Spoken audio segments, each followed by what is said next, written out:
Le monde s'est lassé de sa propre voix. Les nations rugissent, les dirigeants crient, et pourtant le son qui emplit l'air n'est que vide. Les villes brillent plus fort que les étoiles, mais à l'intérieur de leurs murs, les cœurs suffoquent dans le silence. Les cris des opprimés ne résonnent plus. Ils sont ensevelis sous le bruit des célébrations, sous les applaudissements pour l'injustice déguisée en progrès.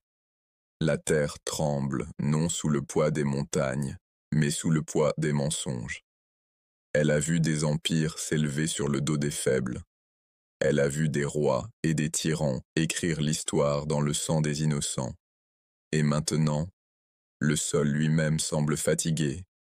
Même le vent soupire, comme s'il attendait, lui aussi, quelque chose de longtemps promis, mais jamais vu. Il fut un temps où les gens croyaient que la justice était une flamme qui ne pouvait jamais s'éteindre. Mais les flammes peuvent faiblir quand trop de mains tentent de les contrôler. Aujourd'hui, la justice est une histoire racontée aux enfants, un rêve murmuré lors des funérailles, un souvenir qui s'efface des esprits des hommes. Dans chaque coin de la terre, quelque chose se brise. Les cœurs des croyants souffrent non pas parce qu'ils doutent, mais parce qu'ils savent. Ils savent que ce monde, cette illusion de pouvoir et d'orgueil, n'a jamais été fait pour durer. Et pourtant, ils se réveillent encore chaque matin avec une question qui brûle en silence dans leur poitrine. Quand reviendra-t-il? Ils parlent de lui non avec peur, mais avec désir. Celui qui se lèvera non pas des palais ou des armées, mais du décret caché du ciel lui-même. Un guide qui ne cherche ni trône ni titre, mais des cœurs, purifiés, patients, en attente. Mais avant que sa lumière ne revienne, les ténèbres s'enhardissent. Le monde commence à confondre le mensonge avec la liberté. Les gens célèbrent ce qu'ils craignaient autrefois et se moquent de ce qu'ils aimaient. Le sacré devient une histoire, et la vérité devient une arme, tordue, utilisée, oubliée. C'est dans cette confusion que commence le silence avant la justice. Aucun ange ne chante, aucune prophétie ne crie, seule la plus faible pulsation traverse l'âme de la création, un murmure si ancien qu'il semble l'écho du destin lui-même. Un murmure qui dit « Le monde ne finira pas dans les ténèbres, il finira dans la lumière ». Quelque part, cachés à tout trône et à tout tyran, quelques cœurs demeurent éveillés. Ils sentent le tremblement avant l'aube, le frisson d'un monde sur le point de revoir l'impossible. Depuis des siècles, on les a raillés pour leur foi, traités de fous pour leur attente. Et pourtant, ils persistent. Leurs yeux sont lourds de larmes que personne ne voit. Leurs prières ne demandent pas la victoire, mais la miséricorde. Car au fond d'eux, ils savent, la justice ne naît pas du pouvoir, elle naît de la douleur. Et quand les cris du monde atteindront les cieux, la réponse viendra, non comme le tonnerre, non comme le feu, mais comme une lumière enveloppée de silence. Chaque époque avant celle-ci pensait avoir vu la fin. Chaque empire se croyait immortel. Mais aucun n'a pu faire taire la promesse, celle écrite avant la première aube, celle qui disait « Un jour viendra où la vérité ne se cachera plus, et lorsque ce jour arrivera, les opprimés se lèveront non pas avec vengeance, mais avec clarté. Les menteurs tomberont non par l'épée, mais sous le poids de leur propre tromperie.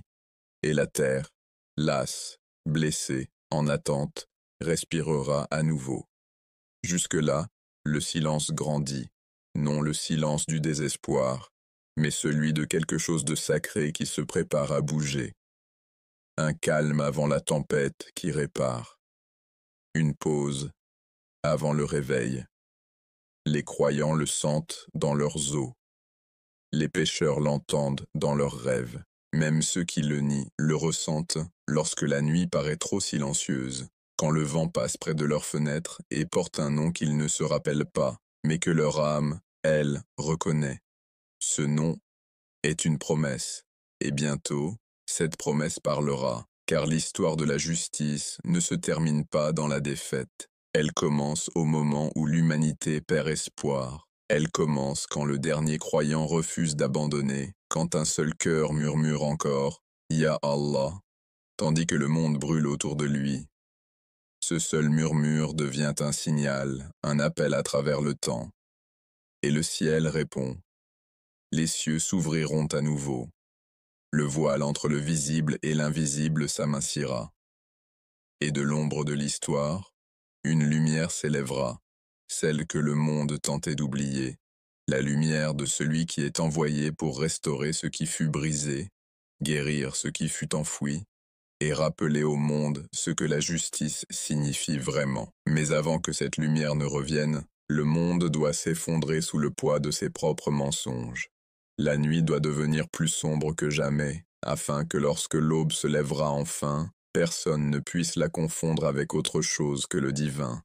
Et dans ce silence final avant le lever, quand les nations s'écrouleront, quand les cœurs se briseront, quand même l'espérance semblera poussière dans le vent, ceux qui croient encore le sentiront les premiers, non dans leurs yeux, non dans leur esprit, mais profondément, au plus profond de l'âme, une pulsation, une chaleur, un murmure de la vérité éternelle. Avant qu'ils ne se lèvent, les cœurs des brisés sauront déjà. Avant que la première aube ne touche l'horizon, avant que les montagnes ne s'élèvent ou que les océans ne bougent, il y eut une promesse. Non entre les hommes et les rois, ni entre les anges et les étoiles, mais entre le Créateur et la création elle-même. Bien avant que le temps n'apprenne à compter ses propres pas, la lumière fut tracée à travers l'invisible comme des fils de destinée. Dans cette lumière, un secret fut écrit, de miséricorde, de justice, de retour. Ce n'était pas un plan né du désespoir, mais un décret tissé dans l'existence même.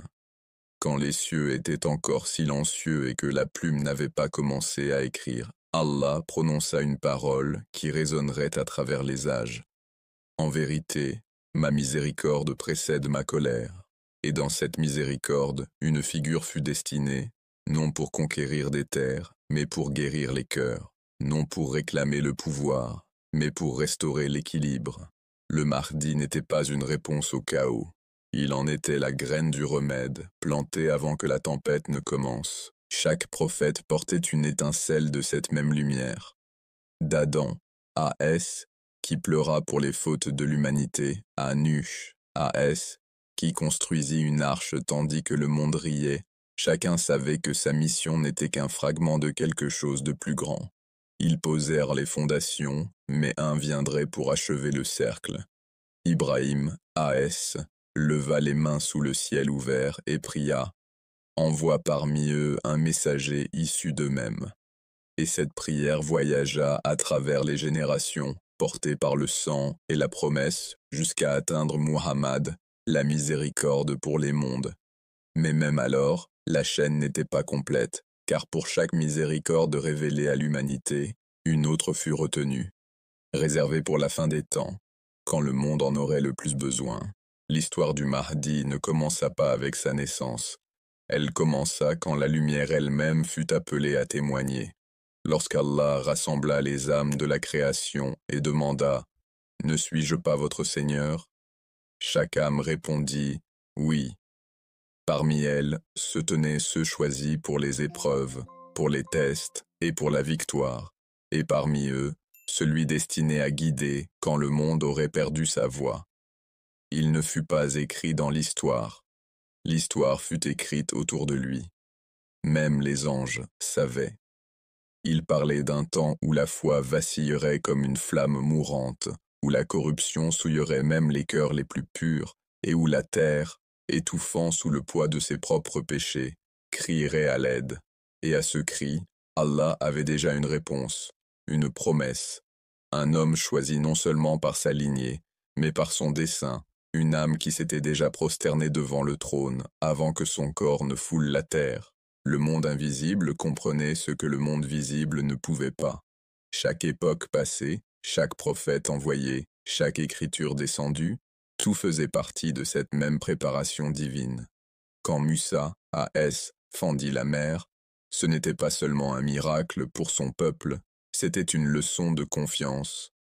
Quand Daoud, A.S., affronta Goliath, ce n'était pas seulement du courage, c'était la foi contre l'arrogance.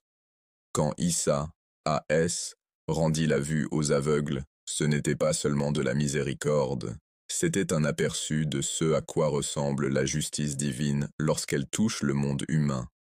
Et lorsque Muhammad parla du Mahdi, ce n'était pas une prophétie du si, mais un rappel du quand. Il dit, même s'il ne restait qu'un seul jour à ce monde, Allah prolongerait ce jour jusqu'à ce qu'il envoie un homme de ma famille. Son nom sera comme le mien, et il remplira la terre de justice comme elle fut remplie de tyrannie. Ce n'était pas une prédiction. C'était la continuation d'un pacte écrit avant que les étoiles n'apprennent à briller. La mission du Mahdi n'était pas de créer quelque chose de nouveau. Elle était d'éveiller ce qui existe déjà, l'ordre divin que l'humanité a enfoui sous l'orgueil, la cupidité et l'oubli. Car chaque fois que le monde oublie son Seigneur, la promesse se souvient. Et chaque fois que les hommes perdent foi en la miséricorde prépare son retour. Les écritures du passé portaient cette vérité en murmure. Dans les psaumes de Daoud, il était écrit que les doux hériteront de la terre. Dans la Torah, il était dit que la justice s'élèvera de l'Orient. Dans l'Évangile, Isa, A.S., parla d'un consolateur qui viendra, celui qui achèvera ce qui fut commencé. Et dans le Coran, le sceau final fut posé. Et en vérité, nous avons écrit dans les psaumes, après le rappel, que la terre sera héritée par mes serviteurs vertueux. Ce n'a jamais été une histoire politique. Ce fut toujours une histoire de promesses. Des rois ont conquis des nations et les ont perdues.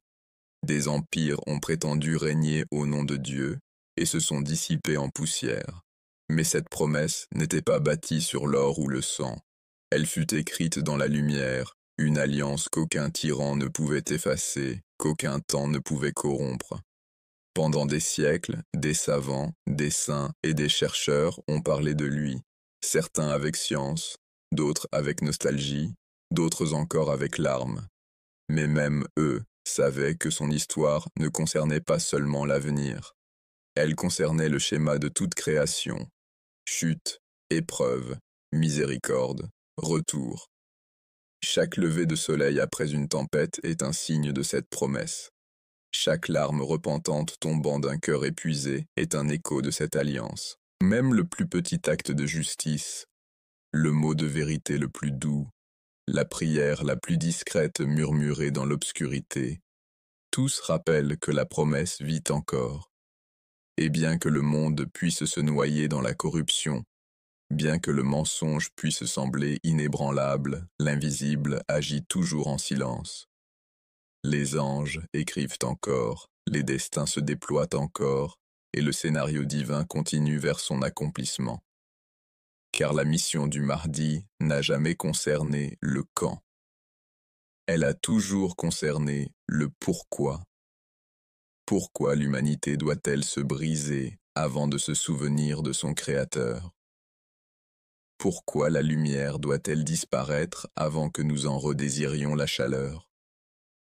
Pourquoi la promesse doit-elle être retardée afin que les cœurs en deviennent dignes? Parce que la justice n'est pas donnée à ceux qui ne sont pas prêts. La miséricorde n'est pas accordée aux ingrats. Et la venue du Mahdi n'est pas simplement la correction d'un monde déchu, c'est l'épreuve finale de ceux qui prétendent croire. On dit que lorsque les anges consignèrent le décret de l'âge final, l'un d'eux demanda « La terre se lassera-t-elle jamais de ses péchés ?» Et la réponse fut « Elle s'en lassera. » Mais pas avant que la promesse ne soit accomplie. Cette promesse a attendu à travers des siècles d'incrédulité, à travers les guerres, les dynasties et les déserts, à travers les larmes des veuves et le sang des martyrs. Elle n'a jamais faibli. Elle n'a jamais changé.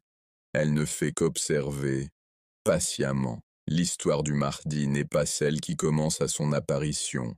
Elle commence chaque fois que quelqu'un choisit la vérité plutôt que le confort, la patience plutôt que la colère, la foi plutôt que la peur. Elle commence dans les plus petits cœurs, dans les instants invisibles à l'histoire, dans les murmures de ceux qui s'agenouillent encore, quand le monde se dresse fièrement. Car l'alliance écrite avant le temps n'appartient pas qu'à lui. Elle appartient à tous ceux qui croient que la lumière peut encore revenir. Et bientôt, la promesse qui a dormi sous des siècles de silence se réveillera à nouveau. Non dans un cri, non dans une trompette, mais dans un soupir de soulagement venu des cieux, comme si la création elle-même se souvenait enfin de ce qu'elle attendait. Le monde ne l'a pas vu. Des empires se sont levés, sont tombés, ont rugi à travers les pages de l'histoire. Et pourtant, l'Alliance dormait paisiblement, invisible, mais vivante, comme des braises attendant sous la cendre. Pour ceux qui ne regardaient que la surface, la vie semblait une suite d'événements aléatoires, batailles, trahisons, empires s'effondrant en poussière. Mais sous tout cela, les courants invisibles se mouvaient avec un dessein.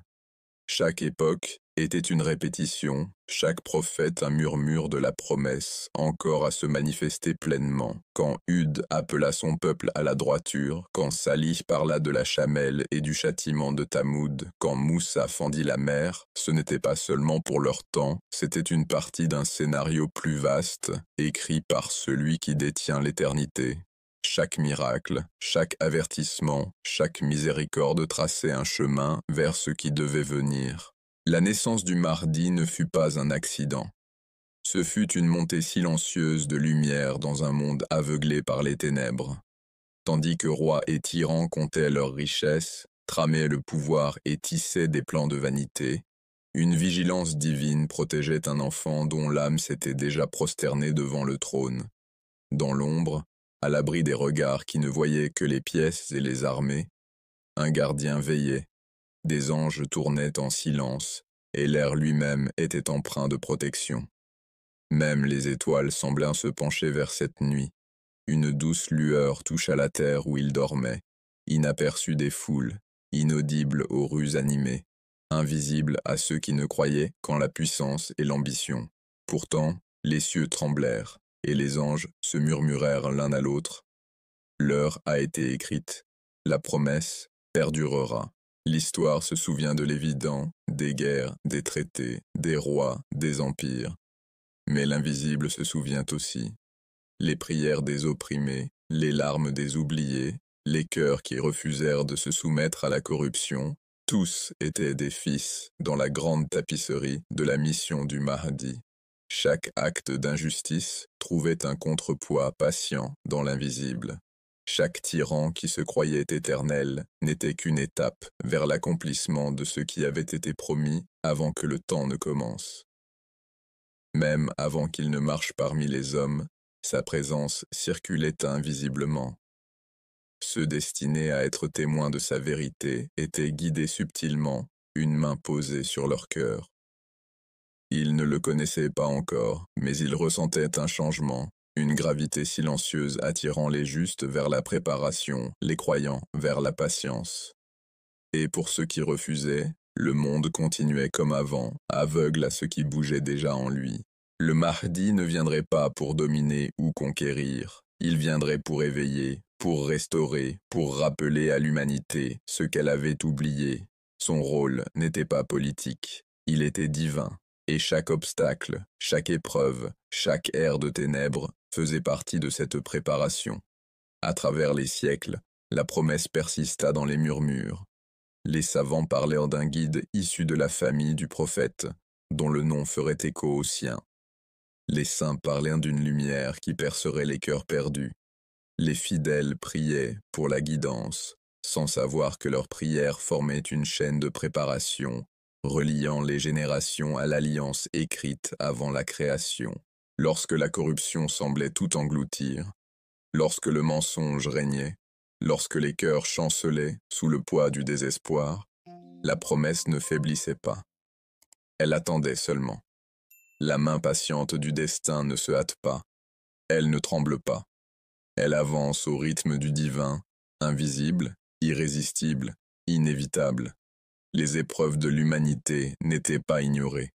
Les guerres faisaient rage, les empires tombaient, le savoir s'élevait puis retombait, la technologie progressait, tout cela s'entremêlait dans le grand motif de la préparation.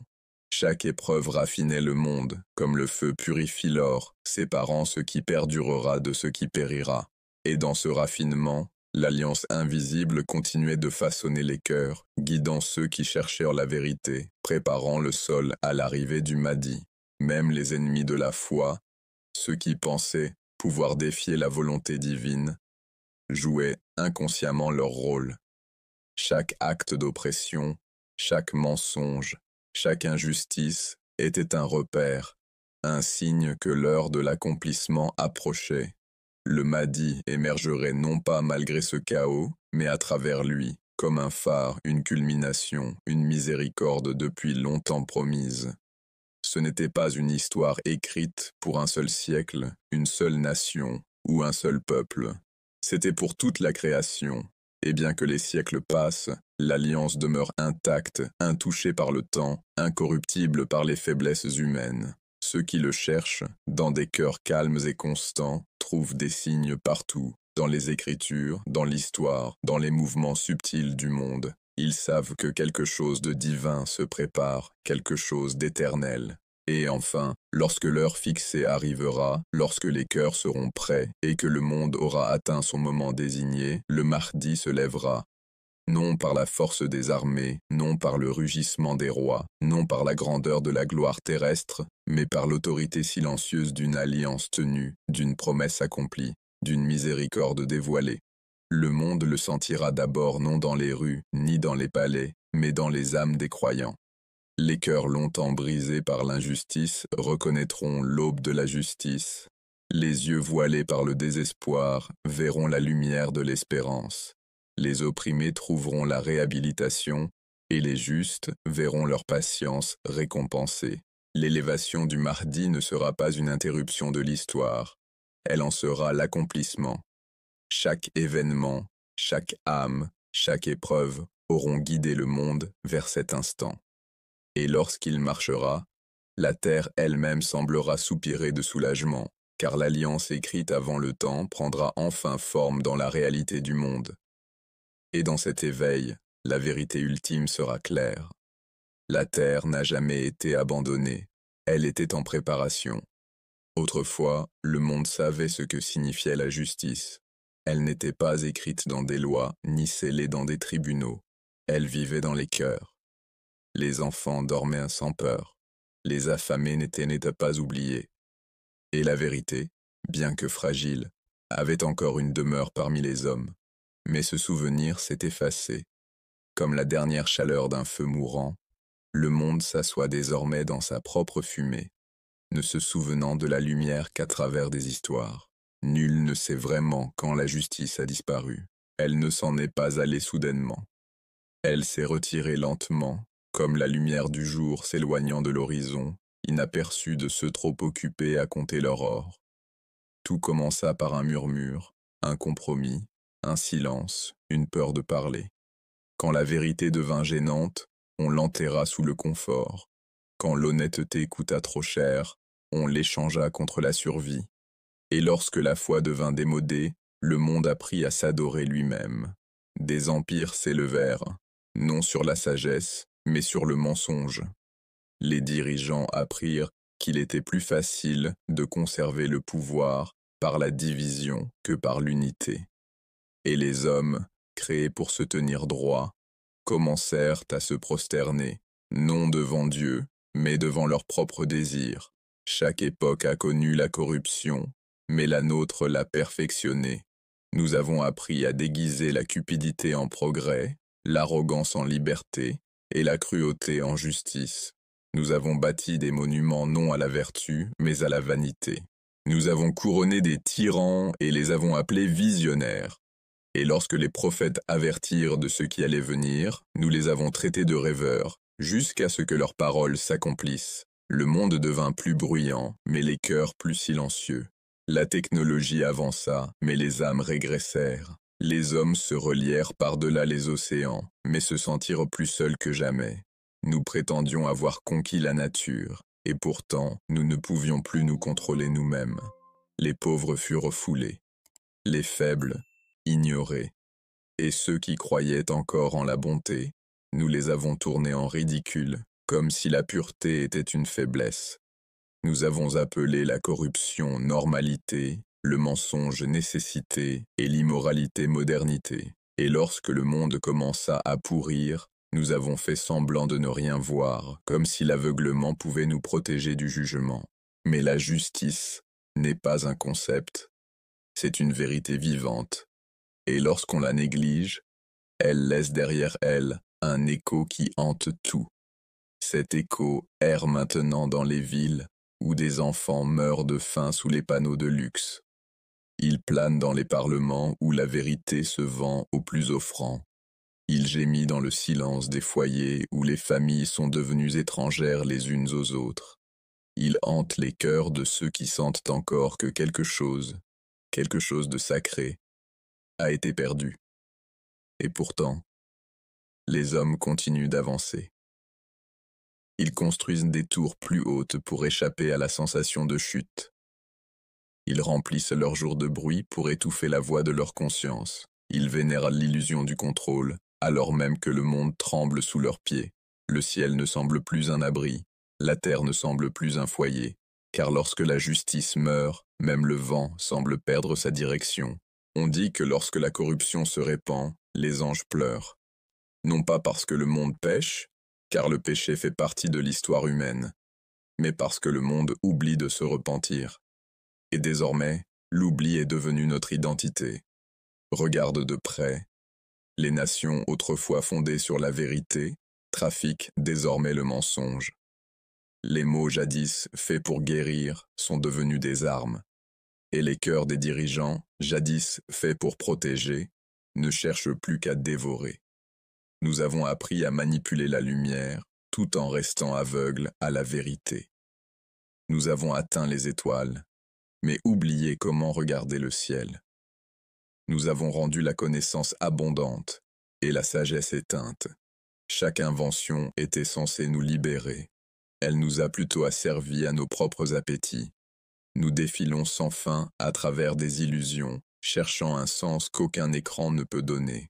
Et bien que nous nous vantions d'être libres, nos chaînes ont simplement changé de forme, non plus de fer, mais invisibles, forgées d'addiction, de comparaison et d'avidité. Quelque part, la notion de justice est devenue nostalgique, comme un vieux mot dont le sens s'est perdu. Les enfants ne demandent plus ce qui est juste ou faux. Ils demandent ce qui est rentable, ce qui est à la mode, ce qui est commode. Et lorsque la vérité ose parler, elle est accueillie par des rires. Car la sincérité est devenue étrangère au monde moderne. Ce n'est pas le progrès, c'est l'exil. L'âme a été bannie du centre de la vie. Nous bâtissons des systèmes pour l'efficacité, non pour la compassion. Nous poursuivons le succès, non la droiture.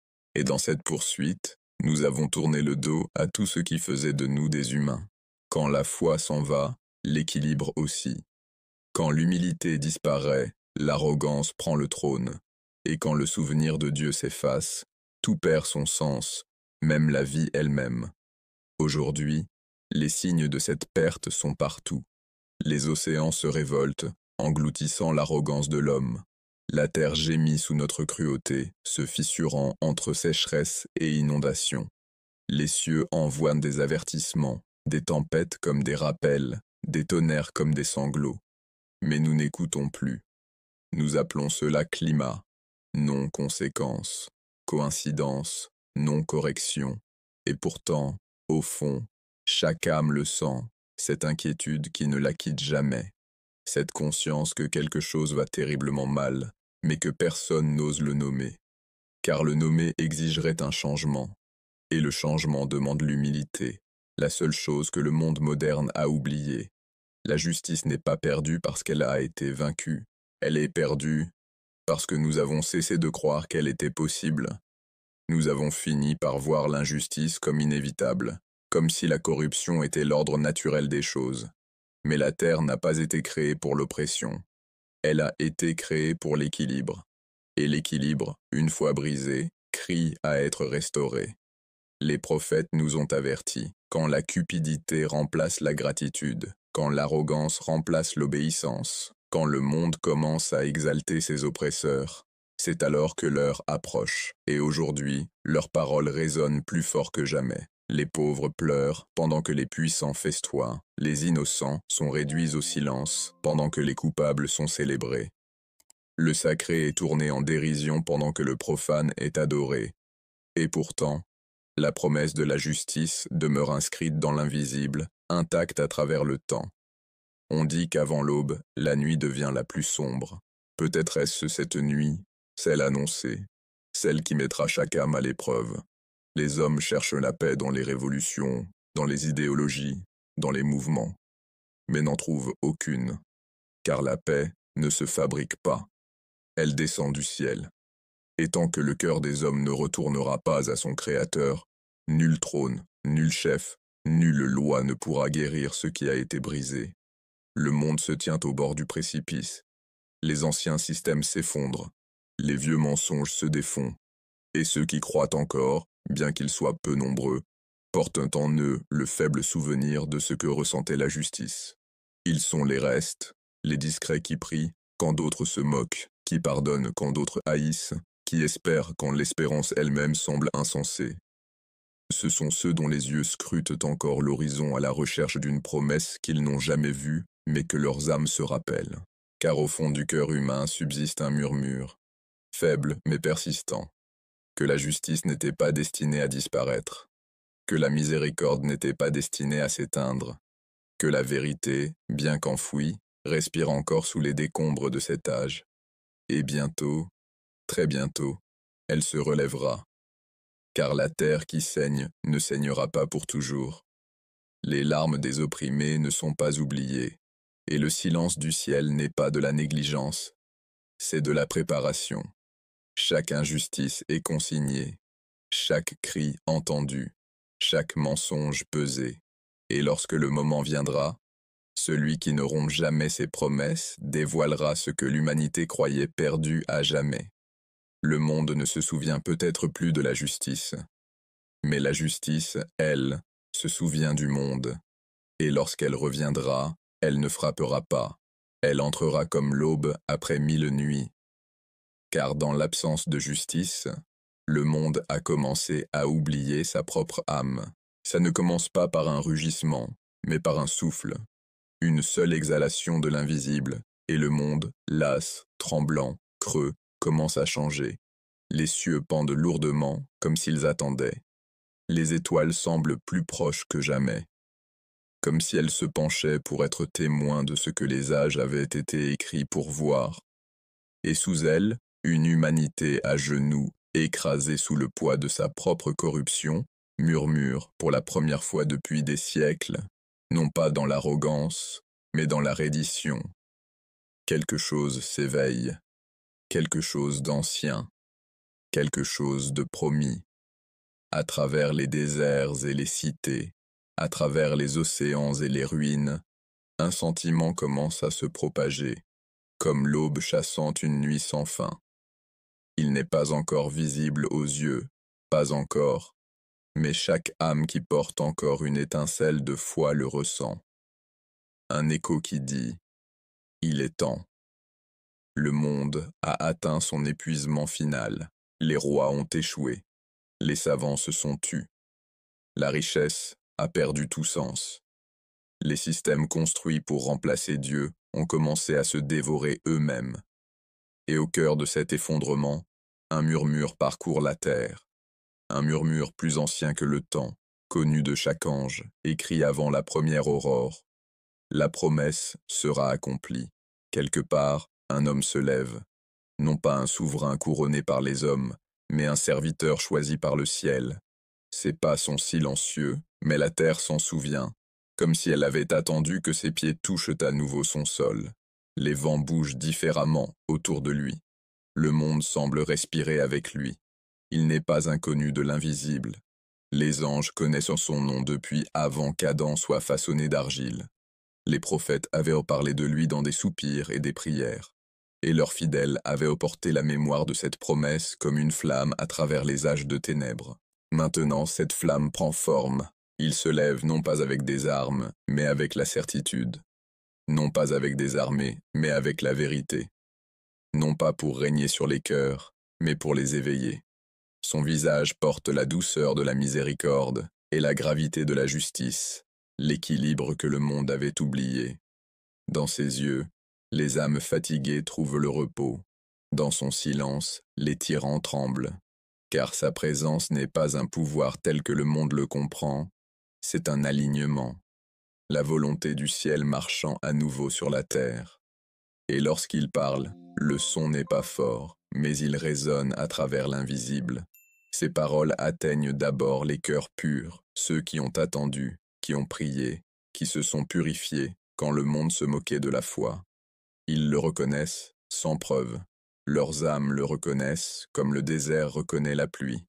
Ils se rassemblent, discrètement d'abord, comme des étincelles dans l'obscurité, de chaque nation, chaque langue, chaque race. Ils étaient dispersés comme des étoiles sur la terre, mais maintenant la constellation commence à se former. Ils viennent non pour le pouvoir, mais pour le but. Ils viennent non pour conquérir, mais pour restaurer. Et le monde commence à trembler. D'abord, les tyrans rient. Ils se moquent de lui, le méprisent, le qualifient de rêveur de plus dans un monde mourant. Mais au fond d'eux, même leur arrogance commence à frémir, car quelque chose dans sa présence semble inévitable. Ce n'est pas l'ascension d'un homme, c'est le retour même de la vérité.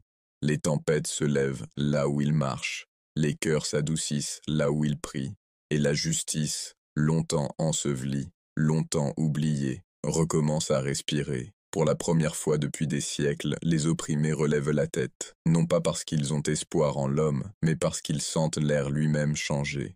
Comme si la création, lasse du poids de l'injustice, avait décidé de se ranger à nouveau du côté des justes. L'élévation du Mahdi n'est pas une victoire politique, c'est un éveil spirituel se manifestant dans la réalité. C'est la miséricorde prenant forme, c'est la prophétie devenant présence.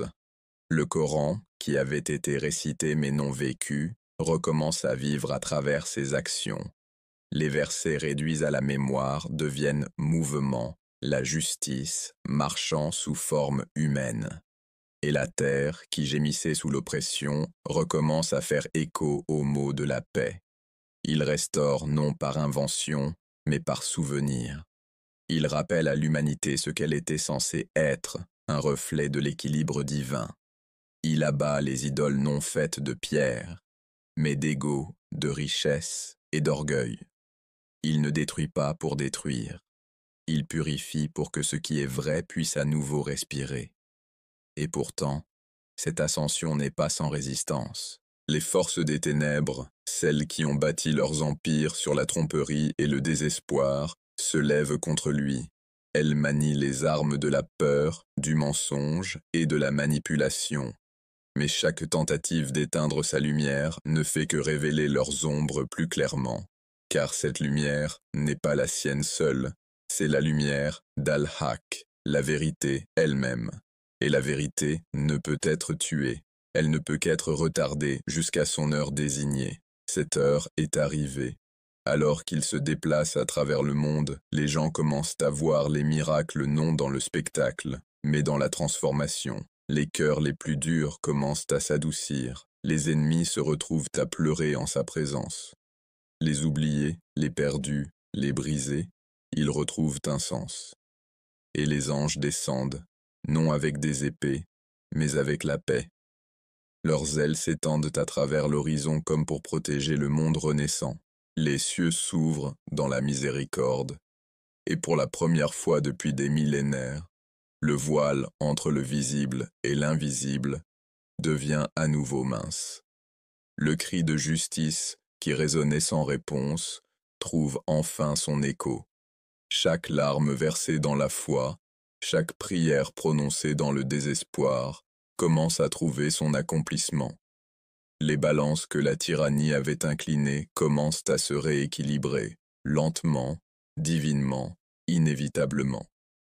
Et tandis que les nations regardent, muettes, incapables d'expliquer la force qu'elles contemplent, la vérité leur apparaît.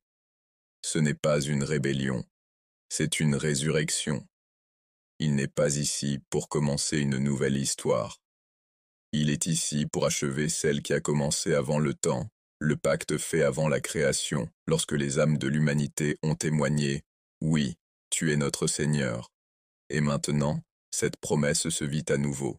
Le Mahdi marche sur la terre, non comme un conquérant, mais comme l'accomplissement de cette antique promesse. Chaque pas qu'il fait est un verset en mouvement. Chaque regard, un rappel. Chaque acte, une miséricorde. Le monde commence à changer, non par la force, mais par la lumière. Et la lumière n'a pas besoin de permission pour entrer. Elle arrive simplement, et les ténèbres disparaissent. Il est l'aube qui brise les chaînes, l'aube qui fait taire l'arrogance des siècles, l'aube qui rappelle à l'humanité que la justice n'a jamais été perdue, elle attendait seulement le bon moment pour se relever. La terre elle-même semble s'éveiller sous ses pieds. Les rivières recommencent à couler là où elles s'étaient asséchées. Les cœurs recommencent à vivre là où ils étaient morts. Et partout, les gens murmurent, tremblants, en larmes, dans la crainte. Il est venu. Le monde qui autrefois se moquait de la foi s'agenouille désormais devant elle. Les arrogants se taisent. Les opprimés se lèvent avec dignité. Et la création, pour la première fois depuis la chute d'Adam, recommence à respirer en harmonie. Car ce n'est pas la montée d'un homme. C'est l'élévation de ce que l'homme était destiné à être. L'image de la justice, de la miséricorde et de la vérité en équilibre parfait. Et tandis que les cieux observent, la dernière ligne d'une longue symphonie inachevée est jouée. L'appel du Mahdi n'est pas seulement entendu, il est ressenti. À travers chaque vallée, dans chaque cœur, à travers le pouls même de la création. Et puis, le silence. Un silence comme nul autre, non pas vide, mais sacré. La pause, avant que la révélation ne devienne réalité. Les anges redescendent une fois de plus. La terre s'incline. Les cœurs qui dormaient s'éveillent pleinement, comme si leurs âmes se souvenaient de quelque chose d'ancien. Et à ce moment-là, celui vers lequel toute l'histoire a tendu, la justice, longtemps exilée, rentre enfin chez elle. Les cieux s'ouvrent. Les chaînes se brisent, et la lumière de la promesse divine inonde à nouveau le monde. Le silence qui autrefois noyait le monde sera enfin brisé. Le monde s'était noyé dans le bruit. Les villes brillaient plus fort que les étoiles, mais aucune lumière ne pouvait atteindre les ténèbres intérieures. Les empires menaient des guerres silencieuses pour le profit, et les cœurs, fatigués, confus, abandonnés, cherchaient un sens dans un monde qui avait oublié son créateur. Mais quelque part, sous les ruines de l'ambition, quelque chose commença à remuer. Cela ne débuta pas par des armées ou des révolutions. Cela commença par des murmures, dans les cœurs de ceux qui refusaient de croire que le monde avait sombré dans la cupidité. Ils étaient dispersés à travers les continents, inconnus les uns des autres, mais reliés par un fil invisible. Chacun le ressentait différemment, une agitation dans l'âme, un tiraillement dans la poitrine, une douleur qu'aucun réconfort ne pouvait apaiser. Ce n'était pas de la tristesse, mais une reconnaissance, comme si leur cœur se souvenait de quelque chose d'ancien. Dans un monde qui mesurait la réussite par la richesse, ils cherchaient le silence. Tandis que d'autres se noyaient dans l'indulgence, ils se retiraient pour redécouvrir la vérité. Et dans ce calme, ils commencèrent à entendre ce que le monde ne pouvait pas, le faible et éternel rythme du souvenir divin. L'un d'eux était assis seul, sous un lampadaire vacillant, l'écran de son téléphone noir pour la première fois depuis des années. Il murmurait des versets dont il se souvenait à peine, chaque mot tremblant comme s'il s'éveillait d'un long sommeil. Il ne savait pas pourquoi il pleurait, seulement que ses larmes ressemblaient à un retour à la maison.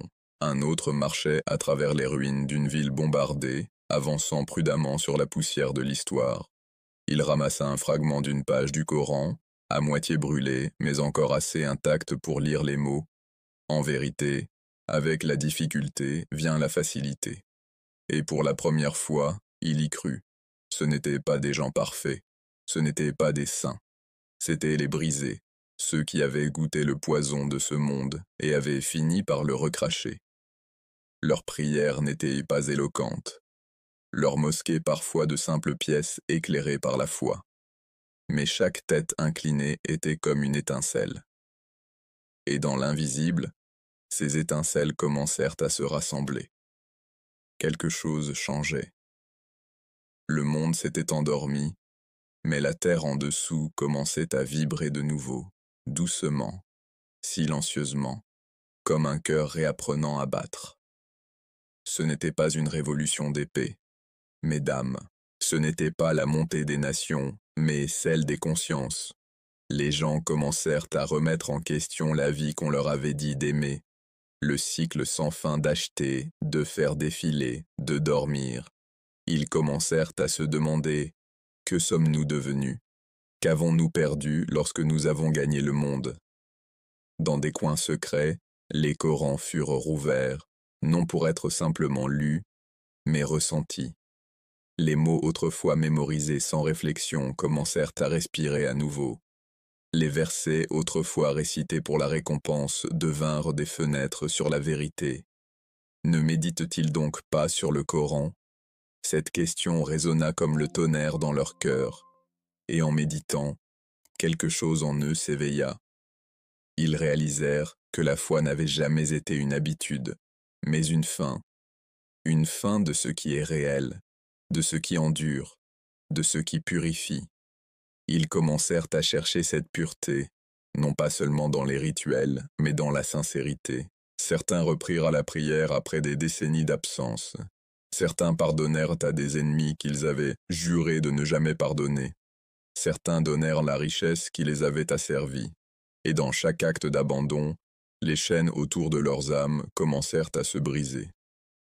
Ce n'était pas un réveil de masse, c'était un réveil silencieux, du genre qui ne fait pas la une, mais qui secoue l'invisible, du genre que le ciel remarque bien avant que le monde ne le voit. Et lentement, les cœurs commencèrent à se souvenir qu'ils n'avaient jamais été faits pour appartenir à ce monde. Une jeune femme, dans une ville bondée, retira ses écouteurs une nuit. Le bruit de la circulation s'effaça, remplacé par l'appel à la prière résonnant faiblement entre les gratte-ciel. Pour la première fois, elle écouta, vraiment écouta, et quelque chose en elle se brisa, non par douleur, mais par reconnaissance. C'était comme si son âme avait attendu ce son toute sa vie. Dans une autre partie du monde, un homme qui avait passé des années à poursuivre le pouvoir se retrouva debout devant une tombe, celle d'un ami mort dans la même illusion. Il fixa la pierre froide et réalisa « Tout ce pourquoi nous nous battons finit ici ». Et à cet instant, son arrogance tomba comme une armure qui se brise. Il murmura « Ô Allah, ramène-moi à toi avant que je ne retourne à la terre ». Ce n'étaient pas des moments isolés, c'étaient des signes. Le réveil se répandait, doucement, invisiblement, non par la force, mais par le souvenir. C'était comme si le monde, après avoir épuisé toutes ses illusions, se vidait pour que la foi puisse y retrouver sa place. Les mosquées autrefois à moitié vides commencèrent à se remplir de nouveau, non de foule, mais de sincérité. Les gens cessèrent de courir après les prêcheurs éloquents et commencèrent à écouter leur propre conscience. La foi devint moins une question d'apparence qu'une question d'essence. Et quelque part, dans l'invisible, les anges commencèrent à écrire. Chaque larme versée dans le repentir, chaque cœur revenu, chaque astagfirullah murmuré, tout cela était consigné, construisant quelque chose de vaste et d'invisible. Car les réveils divins ne se produisent jamais par hasard. Ils se produisent par dessein. C'était le premier mouvement de la miséricorde, l'éveil des âmes avant l'aube de la justice. Le monde ne le vit pas, les médias n'en parlèrent pas, mais le ciel, oui. Et pour la première fois depuis des siècles, le parfum de la sincérité recommença à s'élever de la terre. Pourtant, l'épreuve n'était pas facile. Ceux qui s'éveillèrent se retrouvèrent entourés d'un monde qui se moquait de la foi comme d'une faiblesse. On les traita de naïfs, de rétrogrades, de rêveurs, mais ils tinrent bon, calmement, patiemment, car leur force ne résidait pas dans le nombre, mais dans la conviction. Chaque croyant devint une lueur de lumière dans une nuit qui refusait de finir. Et ensemble, ces lueurs commencèrent à former des constellations d'espoir. Ce n'était pas bruyant, ce n'était pas orgueilleux, c'était simplement réel. Le monde poursuivit son chaos, guerre, scandale, tromperie, mais sous le bruit, quelque chose de sacré se déroulait. Les cœurs des croyants ne réagissaient plus au monde, ils se préparaient à quelque chose au-delà de lui. Ils commencèrent à vivre comme s'ils étaient déjà vus par celui qu'ils attendaient. Ils commencèrent à marcher comme si chaque pas était guidé, et ils commencèrent à aimer, non le monde, mais la vérité qui se cache derrière. Ce n'était pas un éveil de la vue, c'était un éveil de l'invisible. Et bien que le monde dorme, le ciel observait, car ses cœurs, refusant de dormir, étaient les premiers signes de ce qui allait venir. La tempête dehors ne s'était pas arrêtée. Le monde brûlait toujours, dans la cupidité, l'orgueil, la confusion. Mais dans les cœurs calmes des croyants, un nouveau feu avait commencé. Non pas le feu de la colère, mais celui de l'éveil. C'était la même flamme qui avait brûlé dans la poitrine des prophètes, la même lumière portée par les fidèles à travers les âges de ténèbres. Elle commença à se répandre, des foyers qui murmuraient des prières à l'aube jusqu'aux âmes qui ne pouvaient plus vivre dans le vide spirituel. Cet éveil n'était pas une révolution, c'était un retour. Retour au sens, retour à la miséricorde, retour à lui. Ceux qui s'étaient éveillés commencèrent à voir le monde autrement. Le chaos qui effrayait les autres devint pour eux un rappel que le faux ordre des hommes s'effondrait pour que le divin puisse se relever. Ils comprirent quelque chose que peu pouvaient saisir, que l'effondrement n'est pas un châtiment, mais une purification. Chaque désastre, chaque injustice, chaque trahison, rien n'était aléatoire. C'était la façon du monde de se débarrasser de ses illusions, de forcer le cœur à se souvenir d'où vient vraiment la paix. Ainsi, tandis que les nations débattaient, ils priaient. Tandis que les foules cherchaient l'évasion dans le plaisir, ils cherchaient refuge dans la patience. Ils réalisèrent que la plus grande préparation pour l'époque à venir n'était pas le pouvoir, c'était la pureté. Ils commencèrent à entraîner leurs âmes comme des soldats du silence. Chaque acte de pardon était une épée aiguisée. Chaque nuit de prière, une armure forgée. Chaque murmure de Subhanallah était un pas de plus vers la préparation. Dans un monde obsédé par le bruit, leur silence devint résistance. Et en un temps où la vérité était déformée, leur fermeté devint rébellion. Certains se rassemblaient en secret, dans des lieux où la foi était tournée en dérision ou interdite. Ils étudiaient les paroles du prophète, des larmes tombant sur des pages qui avaient survécu aux empires. Ils apprirent qu'avant que le Mahdi ne se lève, ses partisans ne seront pas formés par le confort, mais purifiés par la douleur. Car la foi née du luxe meurt à la première tempête, mais la foi née du feu survit aux cendres du monde. Et ainsi, ils endurèrent, calmement, avec constance. Ils affrontèrent les moqueries, l'isolement, le doute. Mais leur cœur était inscrit dans une histoire divine, une que peu pouvaient voir, mais que tous comprendraient un jour. Une nuit, un vieux savant était assis seul sous une lampe vacillante. Sa barbe était blanche, ses yeux affaiblis par l'âge, mais son cœur vibrant de certitude. Il murmura « Le monde dort dans la tromperie, mais les dormeurs s'éveilleront bientôt au son de la vérité. » Il sourit, non par désespoir, mais par désir, car il savait que même si ses yeux ne voyaient jamais le Mahdi, son âme marchait déjà vers lui.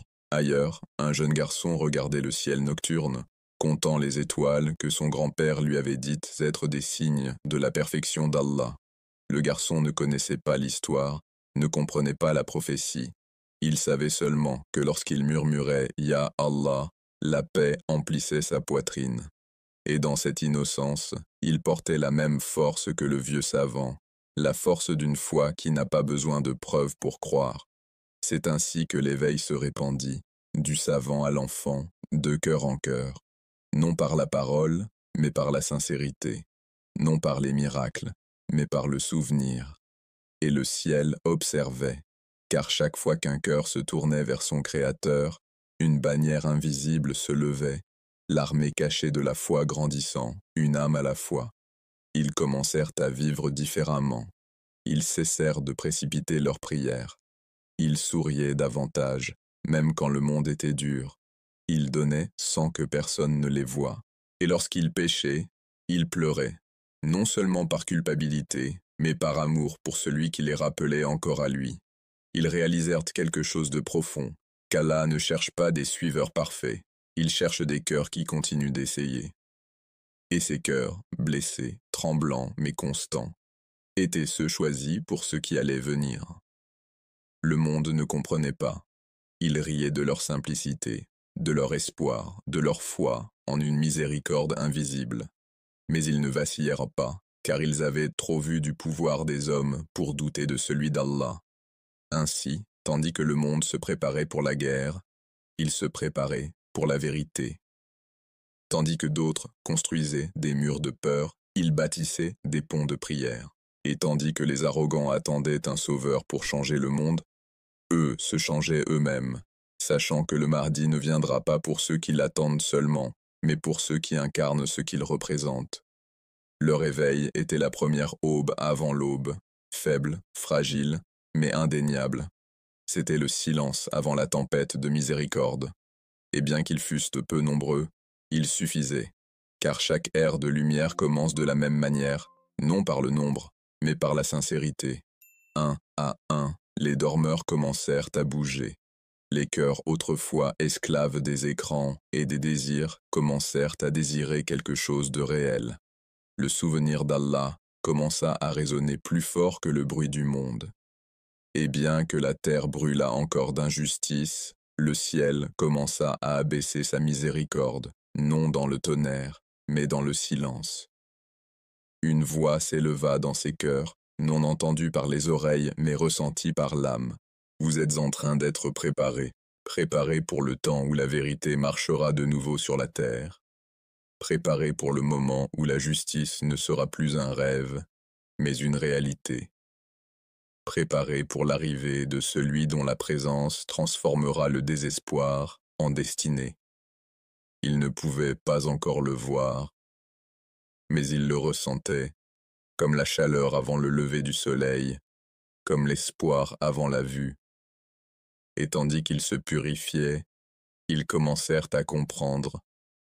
Le retour du mardi n'est pas seulement un moment de l'histoire, c'est un moment du cœur. Avant qu'il ne vienne régner sur le monde, il doit d'abord régner sur les cœurs qui l'attendent. Ainsi, ils continuèrent à s'éveiller, non par la peur, mais par l'amour.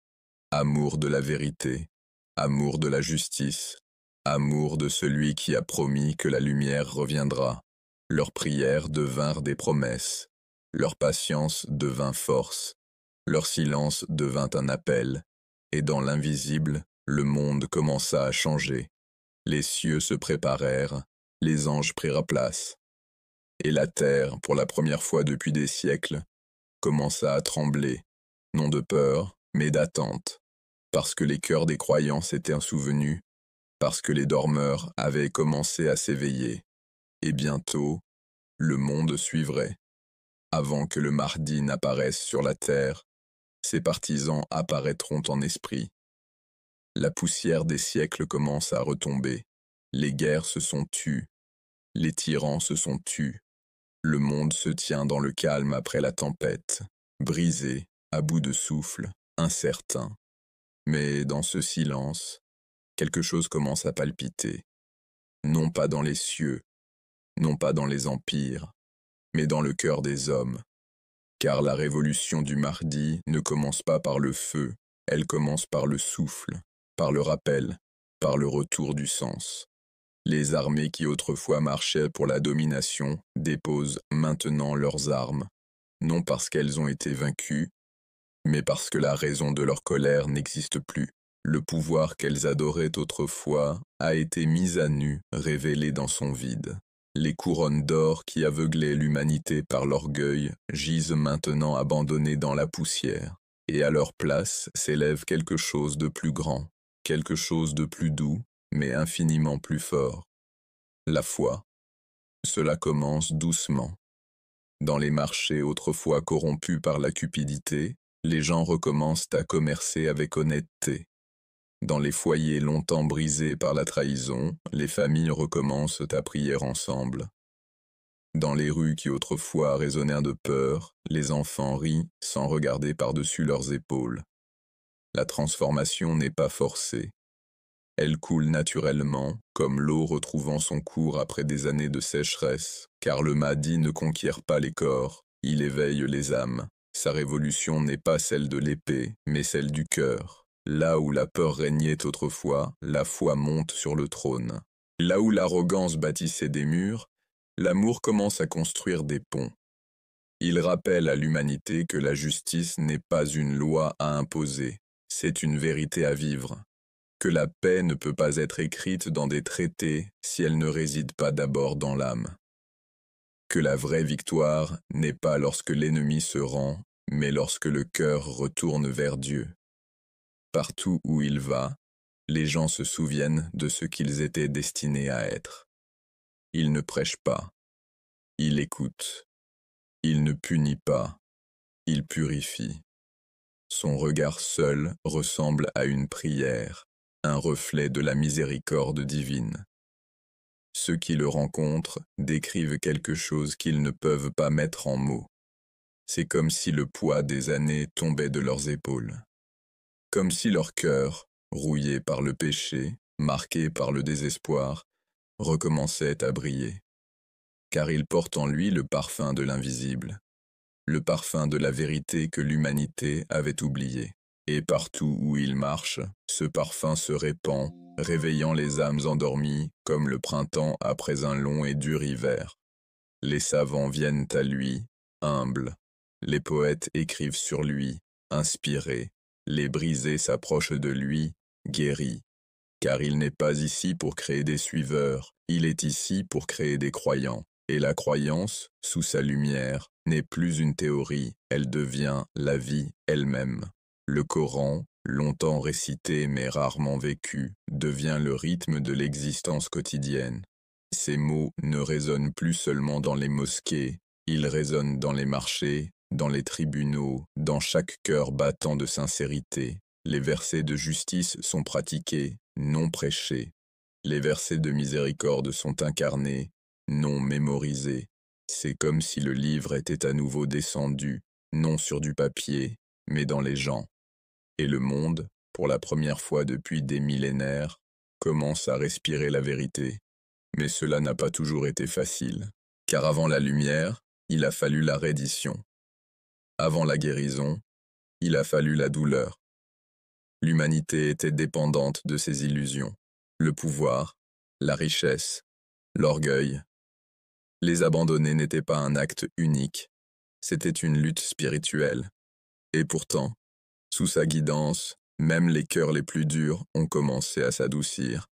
Les oppresseurs qui régnaient autrefois par la peur s'assoient maintenant dans l'humilité, réalisant le vide de leur trône. Les marchands qui mentaient autrefois pour le profit pleurent maintenant sur leur tromperie, suppliant une chance de rembourser ceux qu'ils ont lésés. Les arrogants qui se moquaient autrefois des croyants se retrouvent parmi eux, transformés par la même lumière qu'ils avaient niée. Car le Mahdi ne détruit pas les ennemis, il les dissout dans la vérité, dans la compassion, dans l'insoutenable pureté de la justice divine. Un à un, les masques tombent. Et dessous, la même vérité brille sur chaque visage. L'humanité n'a jamais été divisée par la race, la nation ou la croyance. Elle l'a été par la distance avec son Créateur. Et maintenant, cette distance commence à se réduire. Les mosquées débordent non par obligation, mais par amour. L'appel à la prière ne résonne plus par des haut-parleurs, mais dans des cœurs qui brûlent d'y répondre. La foi redevient vivante, une rivière fluide traversant chaque action, chaque souffle, chaque regard. On dit que sous sa direction, même les animaux vivent en harmonie. Le loup et l'agneau partagent le même ruisseau. La terre donne ses trésors sans avidité. La pluie tombe en son temps. L'air semble plus léger, comme purifié par le rappel lui-même. Car lorsque les cœurs retrouvent l'équilibre, la création suit. Quand l'homme cesse de se rebeller contre sa nature, la nature cesse de se rebeller contre l'homme. C'est le miracle du monde du mardi, non pas la suspension des lois, mais leur restauration. Tout revient à sa juste place. Tout retrouve son but, et pourtant, au milieu de cette renaissance, il demeure le plus humble de tous. Il marche dans les rues sans garde, il mange avec les pauvres, il écoute les pleurs de la veuve avec la même attention qu'il accorde aux conseils des savants. Il ne réclame pas l'obéissance, il gagne l'amour, il ne siège pas au-dessus du peuple, il marche parmi eux, car son trône n'est pas d'or. Il est fait de cœurs alignés avec le divin. Sa justice n'est pas un décret, c'est un reflet. La lumière qui vit en lui commence à se refléter chez ceux qui l'entourent. Et bientôt, le reflet devient une nation non fondée sur le pouvoir, mais sur la pureté, non sur la peur, mais sur la foi. Les enfants grandissent sans connaître la faim, les familles prospèrent sans tromperie, et le mot même de paix cesse d'être un idéal, il devient une atmosphère. Il n'y a plus de frontières tracées dans le sang, plus de hiérarchie de cupidité.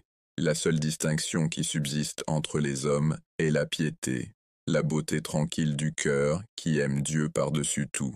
Et cela aussi, il le leur rappelle, est l'essence de l'islam, non pas la religion de la conquête, mais celle de l'équilibre, car chaque verset de bataille était un appel à défendre l'âme, non à détruire le monde. Chaque verset de loi était un miroir de justice, non de contrôle. Et maintenant, sous sa guidance, ces vérités sont à nouveau visibles. Le règne du Mahdi devient le miroir de l'aube première de l'humanité, le temps où Adam marchait sur la terre dans le souvenir, quand le cœur conversait encore avec le ciel. Mais cette fois, la connaissance est complète. Les erreurs du passé ne se répètent pas. L'âge de l'insouciance est révolu. Et dans cette nouvelle lumière, les gens commencent à comprendre quelque chose de profond. Le vrai trône du monde n'a jamais été politique. Il a toujours été spirituel. Un trône qui existe dans chaque poitrine humaine, attendant d'être restauré par la foi. Et maintenant, cette restauration a commencé. La terre chante à nouveau, les gens respirent à nouveau.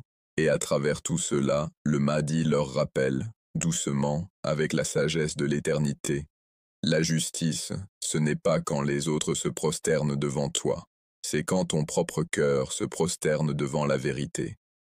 Et ainsi, sous sa lumière, la plus grande révolution de l'histoire se déploie, silencieusement, magnifiquement, à l'intérieur. L'aube qui suivit ne ressemblait à aucune autre. Elle n'était pas bruyante. Elle n'arriva pas avec tonnerre ni spectacle. Elle vint doucement, comme le souffle d'un monde nouveau qui naît. La terre elle-même semblait rayonner.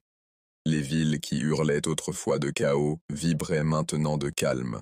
Et dans chaque recoin du monde, une étrange et sacrée quiétude s'installa. Non pas le silence du vide, mais le silence d'une paix enfin comprise. Sous la lumière du Mahdi, l'humanité ne cherchait plus le salut, elle le vivait.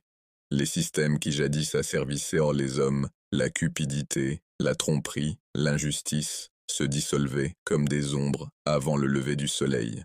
Nul homme ne craignait plus la faim, car la terre donnait à nouveau librement. Nulle femme ne pleurait dans la solitude, car les communautés redevenaient des familles. Les forts ne dévoraient plus les faibles, ils les relevaient, et les riches ne régnaient plus, ils servaient. Le monde avait été reconstruit, non par des architectes ou des armées, mais par la purification des cœurs.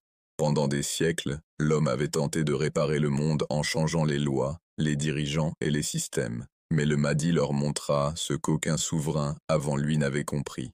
On ne peut guérir le monde sans d'abord guérir l'âme. Il enseigna que toute injustice naissait non dans les palais ou les gouvernements, mais dans les cœurs qui avaient oublié Allah. Et c'est là qu'il mena sa plus grande bataille, non sur les champs de guerre, mais dans les chambres invisibles de l'esprit humain. Il raviva le souvenir enseveli sous des siècles de bruit. Il apprit au peuple à entendre de nouveau non avec leurs oreilles, mais avec leur conscience. Il leur montra que la foi n'était pas une obéissance aveugle, mais un éveil. Les mosquées devinrent plus que des lieux de rituel, elles devinrent des sanctuaires de transformation. On y entrait pour changer, et l'on en sortait pour servir. Chaque prière ressemblait au battement de cœur d'un monde qui revenait à la vie. Le Coran, jadis récité sans être vécu, vibrait maintenant à travers l'existence quotidienne. Les versets de compassion se pratiquaient dans les marchés. Les versets de justice résonnaient dans les conseils. Les versets de miséricorde façonnaient la manière dont les nations gouvernaient. Pour la première fois, la religion et la vie n'étaient plus séparées. Elles formaient un seul acte continu d'adoration. Et les paroles du prophète reprenaient de vie. Les meilleurs d'entre vous sont ceux qui apportent le plus de bien aux autres. Sous la guidance du Mahdi, ce n'était plus un simple hadith, c'était le fondement même de la civilisation. Chaque maison devenait une lumière, chaque acte de bonté devenait une révolution. Chaque cœur tourné vers Allah devenait un monde renouvelé. Mais sa mission allait plus loin encore. Il ne reconstruisit pas seulement la foi, il reconstruisit la compréhension de la foi. Il montra aux savants que la connaissance sans humilité est une prison. Il montra aux guerriers que le courage sans compassion est cruauté. Il montra aux dirigeants que le pouvoir sans miséricorde est tyrannie. Et peu à peu, l'humanité se rappela ce que cela signifiait d'être humain. Sous son règne, même le temps semblait guéri. Les jours n'étaient plus gaspillés, les nuits n'étaient plus agitées. La vie suivait à nouveau un rythme divin, mesuré, significatif, vibrant. Les enfants apprenaient non seulement à lire, mais à réfléchir. L'éducation n'était plus une compétition, c'était une quête de sagesse. Et dans cette sagesse, les générations grandissaient, fortes, non de fierté, mais de foi. Les malades étaient soignés comme des membres de la famille. Les pauvres étaient honorés comme des bénédictions, non des fardeaux. Et les anciens étaient vus comme des bibliothèques de prière. Car dans le monde du Mahdi, nul n'était inutile. Chaque âme portait un but. Chaque battement de cœur était sacré. Et à travers tout cela, il demeurait humble. Le plus grand dirigeant du monde marchait avec la douceur d'un serviteur. Il ne bâtissait pas de palais, il bâtissait des cœurs. Il ne cherchait pas les louanges, il cherchait la prière. Il ne promettait pas le paradis, il le faisait ressentir sur terre. Et pourtant, il leur rappelait. Cette paix n'était pas la fin, c'était un dépôt, une épreuve à protéger, un équilibre à maintenir. Ne pensez pas, disait-il, que la justice vivra d'elle-même. Vous devez la protéger. Vous devez l'arroser, comme un arbre, avec votre sincérité. Car la paix, il le savait, était fragile, non parce qu'elle était faible, mais parce qu'elle vivait dans les cœurs des hommes. Et les cœurs pouvaient oublier. Alors il leur enseigna le rappel, non seulement du nom d'Allah, mais de sa miséricorde. Il leur apprit à demander pardon avant le sommeil, à se lever avant l'aube, à commencer chaque acte avec intention. Et bientôt, le rythme du rappel devint le battement du cœur du monde. On pouvait l'entendre dans les voix d'enfants récitant le Coran dans les cours. On pouvait le voir dans les yeux des pauvres souriant au coucher du soleil. On pouvait le sentir dans la brise qui portait les prières d'une nation à l'autre. La révolution du Mahdi n'était pas de celle qui crie, elle respirait. Elle n'était pas bruyante, elle était vivante. Elle n'était pas faite de bataille et de sang, mais de patience et de prière. Et peu à peu, l'humanité comprit, le monde n'avait pas seulement été reconstruit, il avait été pardonné. La cupidité qui empoisonnait les nations, la haine qui déchirait les familles, l'arrogance qui aveuglait les cœurs, tout cela se fondit sous le poids de la compassion divine. Et les gens pleuraient, non de tristesse, mais de soulagement. Car ils comprenaient enfin, le plus grand miracle n'était pas que le monde ait changé, mais qu'ils aient changé. Sous sa lumière, chaque âme redécouvrit le sens d'être choisie, non pour dominer, mais pour refléter, non pour posséder, mais pour protéger, non pour conquérir, mais pour aimer. Et ainsi, le monde recommença à refléter le ciel. Pour la première fois depuis Adam, l'humanité vivait en harmonie avec la création. La terre donnait ses fruits en abondance. Les animaux vivaient sans peur. Les océans s'apaisaient, les vents chantaient. Car lorsque l'homme retrouve son but, la création suit. Et pourtant, au milieu de cette perfection, il n'en revendiqua jamais le mérite. Il savait, ce n'était pas son œuvre. C'était la promesse d'Allah, accomplie par la miséricorde, non par la force. Souvent, il s'asseyait seul aux heures calmes avant l'aube, le front contre la terre, murmurant sa gratitude dans la poussière. Car même dans la victoire, il craignait l'arrogance plus que tout ennemi. Et ceux qui le voyaient en sujoud disaient que c'était comme si le monde entier s'inclinait avec lui.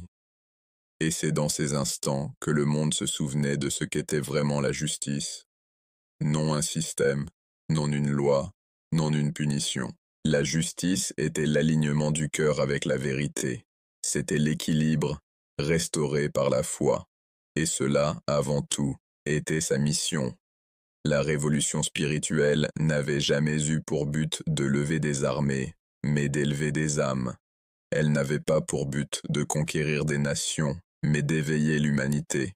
Et ainsi, lorsque le Mahdi contempla le monde qu'il avait restauré, la paix, l'unité, la compassion qui se répandait comme la lumière du soleil, il ne sourit pas d'orgueil, il sourit d'émerveillement, car il savait, ce n'était pas la fin du combat, c'était le début du rappel, et tandis que sa voix résonnait à travers les assemblées de croyants, portés par le vent sur les terres, il dit « Le trône que je restaure n'est pas d'or, c'est le cœur humain. » Et le monde, écoutant en silence, comprit enfin. Le Mahdi n'était pas venu pour changer l'histoire, il était venu pour l'accomplir. Le jour vint, où la terre respira enfin de nouveau.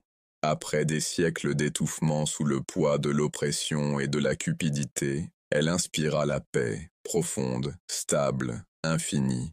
Les vents ne portaient plus les cris du désespoir, mais les rires des enfants.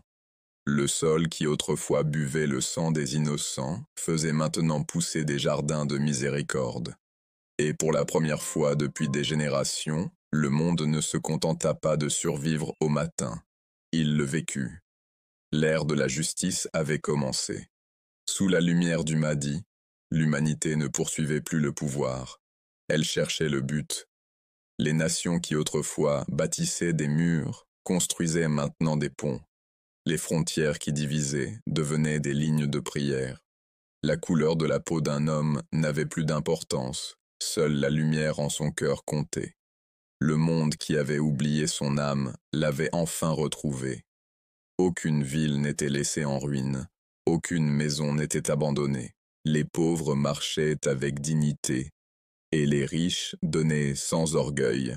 Il n'y avait plus de mendiants, car la générosité était devenue une habitude. Il n'y avait plus d'orphelins, car chaque enfant était réclamé par une nation de croyants. Et la justice, ce mot que l'humanité avait tant utilisé dans les discours et les slogans, marchait enfin parmi les hommes. Elle n'était pas criée depuis les tribunes, ni gravée dans les lois. Elle vivait dans le rythme de la vie quotidienne. Les fermiers mesuraient leurs récoltes non par le profit, mais par la gratitude. Les commerçants pesaient leurs biens avec une honnêteté qui ne nécessitait aucun témoin. Et les dirigeants gouvernaient avec humilité, car ils avaient appris de celui qui s'inclinait plus bas que ne pouvait le faire aucune couronne. La justice du Mahdi n'était pas bâtie sur la peur, elle naissait du rappel, car il enseignait que toute injustice est d'abord une forme d'oubli, un oubli d'Allah, un oubli de la miséricorde, un oubli de ce que signifie être humain. Et ainsi, il restaura ce qui avait été oublié. Dans chaque terre, le Coran devint la constitution des cœurs. non imposée au peuple, mais accueillie comme la pluie après la sécheresse. Les versets, qui semblaient autrefois lointains, respiraient à travers la vie quotidienne. Les affamés se rappelaient, et dans leurs biens, il y a un droit pour le nécessiteux. Les dirigeants se rappelaient. Allah ordonne la justice et l'excellence. Les savants se rappelaient. Ne cachez pas ce qu'Allah a révélé.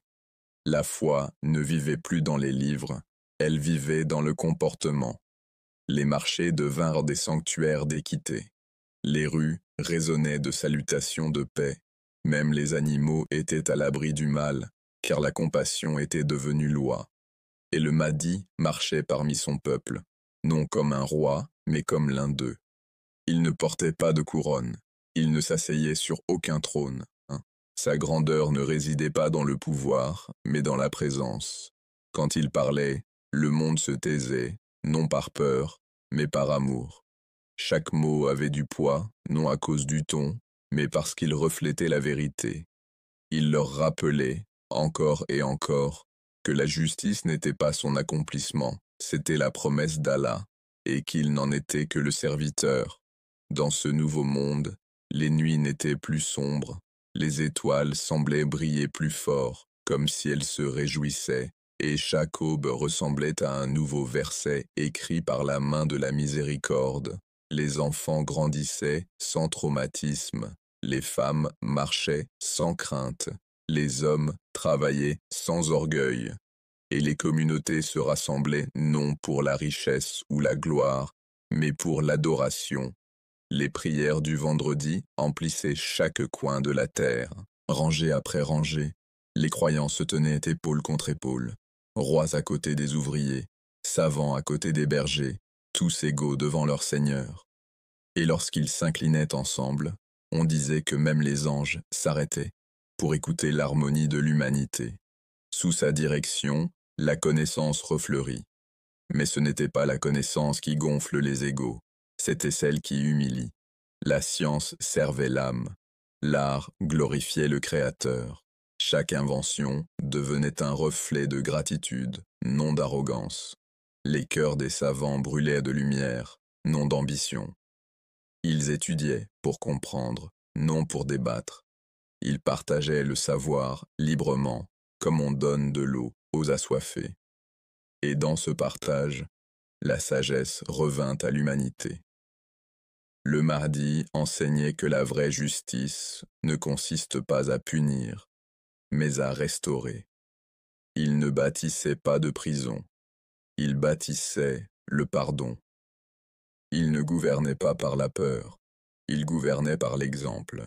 Quand des différends surgissaient, il écoutait avant de juger. Et quand il jugeait, ce n'était pas pour détruire le coupable, mais pour le racheter. Les gens pleuraient souvent, non de douleur, mais de prise de conscience.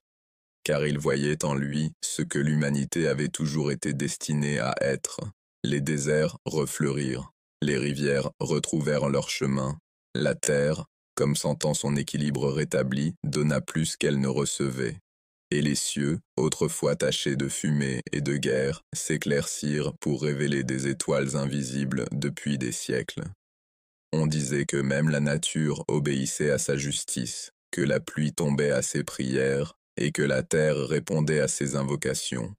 Car lorsque l'homme s'aligne sur l'ordre divin, la création se réjouit. Mais ce qui définissait vraiment cette nouvelle ère n'était pas les miracles, c'était la simplicité. Les gens n'avaient plus besoin de chercher le sens, ils le vivaient. Ils ne se battaient plus pour la paix, ils étaient la paix. Ils ne cherchaient plus le paradis, ils en avaient bâti le reflet sur terre. Chaque maison était un refuge, chaque repas une bénédiction, chaque cœur un témoin. Et dans les moments calmes du crépuscule, lorsque le soleil se fondait dans l'horizon, les familles se réunissaient et racontaient à leurs enfants des histoires, non de guerre, mais du temps où la vérité revint. Ils murmuraient comment le monde s'était perdu et comment un homme, choisi par Allah, l'avait restauré, non par les armes, mais par la miséricorde. Les générations grandissaient sous sa lumière, humbles, forte et reconnaissante, et elle ne craignait pas demain, car elle vivait dans le souvenir constant de celui qui gouverne aujourd'hui. Même le concept de richesse changea. Les trésors du monde perdirent leur sens. L'or ne fut plus rien d'autre qu'un métal, et l'argent, un simple reflet. Car lorsque les cœurs sont en paix, le luxe devient sans importance. Ainsi, les gens vécurent, ni riches, ni pauvres, mais comblés. Mais surtout, ce qui définissait cette ère, c'était la présence de la vérité. Il n'y avait plus d'illusions, plus de tromperies. Les cœurs qui autrefois tremblaient sous le poids des mensonges trouvèrent enfin le repos dans la clarté. L'ère de la tromperie du Dajjal avait pris fin, remplacée par une ère de transparence divine. C'était comme si le voile entre le visible et l'invisible avait été levé, et que le monde pouvait enfin voir à nouveau. Et pourtant, au milieu de toute cette beauté, le Mahdi resta humble, rappelant toujours à ses disciples que cette paix n'était pas éternelle par elle-même. C'était une confiance, un reflet de la foi. Et la foi, avertissait-il, doit être protégée. Il leur disait, « Ne vous laissez pas aller dans cette paix, car l'épreuve de la facilité est plus grande que celle de la douleur. » Et ainsi, ils se rappelèrent. Ils gardèrent leur cœur aussi soigneusement qu'ils gardèrent leur ville. Ils priaient avec des larmes, même dans la prospérité, car ils savaient, la justice, comme la lumière, doit être nourrie par un souvenir constant. Dans ce souvenir, le monde retrouva son rythme. Le Coran n'était plus seulement récité, il était vécu. L'appel à la prière n'était pas seulement entendu, il était ressenti. Et chaque voix qui autrefois criait à l'aide, murmurait maintenant Alhamdulillah. La longue nuit de l'histoire avait pris fin. L'ère de la division était terminée, et l'humanité se tenait enfin dans la lumière de la justice divine. Les empires s'étaient élevés et effondrés. Les philosophies étaient venues et reparties. Mais la vérité était restée patiente, attendant ce jour. Et maintenant, alors que le soleil se couchait sur un monde renaissant, le peuple comprit enfin, la justice n'avait jamais été perdue. Elle avait seulement été retardée, jusqu'à ce que celui promis par le ciel vienne la réveiller à nouveau. Le monde apprit enfin que la justice n'avait jamais été perdue, seulement retardée. L'histoire ne se termine pas avec son ascension, elle commence avec la nôtre. Car la mission du Mahdi n'a jamais été destinée à appartenir à un seul homme. Elle devait éveiller quelque chose d'éternel dans chaque âme qui se souvient encore de ce que la justice signifie. Sa lumière n'est pas apparue pour nous remplacer, elle est apparue pour nous rappeler. Pendant des siècles, l'humanité attendit un sauveur. Pourtant, la vérité fut chuchotée à chaque époque, que le salut commence dans le cœur avant de se manifester dans le monde. Et maintenant, après les tempêtes, après les cris, après le silence des générations, un calme recouvre la terre. Ce n'est pas le vide, c'est la paix. L'ère du Mahdi enseigna la leçon finale, que le changement divin ne commence pas lorsque le monde s'agenouille, mais lorsque le cœur le fait. Que la plus grande révolution n'est pas celle des nations, mais celle du soi. Que la justice n'est pas restaurée par la puissance, mais par le souvenir. Les cœurs autrefois agités battent de nouveau à l'unisson, comme si la création elle-même expirait enfin après des millénaires à retenir son souffle. Et dans ce calme, une vérité résonne à travers le temps. Chaque goutte de miséricorde qu'il apporta coule encore à travers nous. Le Mahdi n'est pas venu bâtir des monuments ou des empires. Il est venu éveiller une génération capable de vivre selon la lumière, même après que l'aube soit passée. Il est venu nous rappeler que la terre n'attendait pas des héros, elle attendait des croyants. Et ainsi, sa mission continue, non pas dans la poussière de l'histoire, mais dans les choix silencieux de ceux qui portent encore sa flamme. Quand tu dis la vérité dans un monde bâti sur le mensonge, tu marches dans ses pas. Quand tu nourris l'affamé, pardonnes aux cruels, ou défends les sans-voix, tu continues sa révolution. Quand tu t'inclines avec sincérité, même lorsque personne ne te voit, tu deviens une part de sa victoire. car l'élévation du Mahdi ne concernait pas seulement une époque, elle concernait chaque époque qui oublia ce à quoi ressemble la foi. Il vint comme miséricorde, et la miséricorde ne disparaît pas lorsque son porteur s'en va.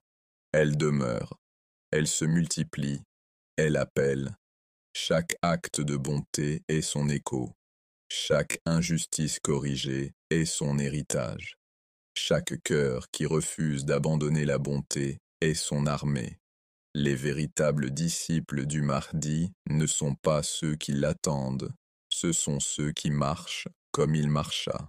Ceux qui portent la justice en silence, qui pardonnent profondément, qui se relèvent lorsque le monde tombe. Car la promesse n'a jamais été qu'il changerait seul la terre, mais que par lui, l'humanité se souviendrait comment le faire. Et peut-être est-ce pourquoi le monde dut endurer une si longue obscurité, pour qu'au moment où la lumière viendrait enfin, nous sachions combien elle est précieuse. L'ère du Mahdi fut plus qu'une prophétie accomplie, ce fut la révélation du potentiel humain guidé par la foi. Un rappel que le monde n'est jamais trop brisé pour la rédemption, ni aucun cœur trop éloigné pour le pardon. Il prouva que le pouvoir peut être pur, que le leadership peut être humble, que la justice peut être miséricordieuse, et que le plus grand trône de tous est le cœur qui bat dans le souvenir de son Créateur.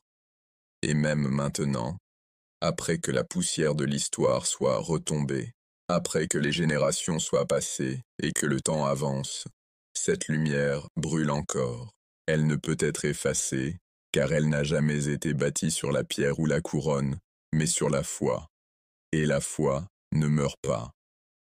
Regarde attentivement le monde aujourd'hui. Chaque fois que la vérité se lève contre la tromperie, son esprit s'éveille à nouveau. Chaque fois qu'un croyant reste ferme dans le chaos, sa mission respire à nouveau. Chaque fois que quelqu'un choisit la compassion plutôt que la cruauté, sa lumière grandit encore. Le monde peut oublier son nom, mais il ne pourra jamais échapper à son impact. Car sa justice n'était pas un chapitre, c'était un rythme. Un battement de cœur qui pulse à travers les veines de la création. Et si tu écoutes attentivement, sous le bruit, au-delà des écrans, au-dessus des gros titres, tu peux encore l'entendre. Un murmure plus ancien que le temps. Le monde ne finira pas dans l'obscurité, il finira dans la lumière. Alors que le cœur soit cette aube, que la foi soit cet horizon, que le souvenir soit ce lever de soleil qu'aucune nuit ne peut conquérir. Car chaque âme qui se souvient de la promesse, la mission du Mahdi continue. Et chaque génération qui vit selon ce souvenir devient la preuve que le plan divin n'a jamais échoué. Il a simplement attendu.